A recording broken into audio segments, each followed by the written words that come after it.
A Luísa Martins volta com a gente com a apuração. Luísa, como é que está a previsão do Supremo Tribunal Federal sobre a decisão em relação à denúncia da Procuradoria-Geral da República contra Jair Bolsonaro? Já é estimado um prazo para dar início a esse julgamento no Supremo?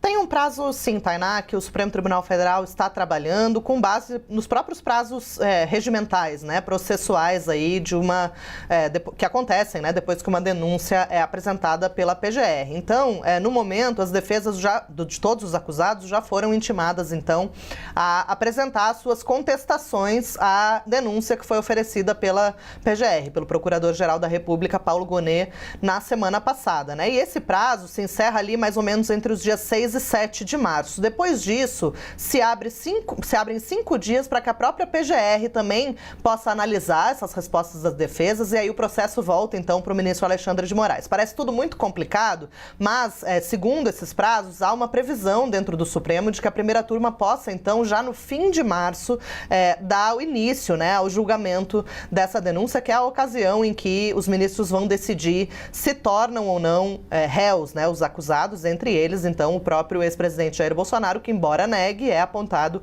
como líder dessa organização criminosa, junto ao general Braga Neto, que pretendia dar um golpe de Estado no país para se perpetuar no poder depois de perder nas urnas em 2022. Então, tudo isso ainda tem alguns pontos aí no meio do caminho, como os pedidos que foram feitos aí para o próprio ministro do STF, presidente do STF, desculpa, ministro Luiz Roberto Barroso, para que Dino e Zanin sejam considerados impedidos, né, de participar desse julgamento. Ambos fazem parte da primeira turma, que é o colegiado que vai analisar o caso. Esses pedidos, como a gente trouxe aqui ontem na CNN, no Bastidores CNN, não tem chance de prosperar. Barroso deve negar esses pedidos. Ele não entende que Dino e Zanin têm interesse direto na causa só porque tinham uma relação de proximidade, né, com o presidente Lula, Zanin como advogado do presidente e Dino como ministro de Estado.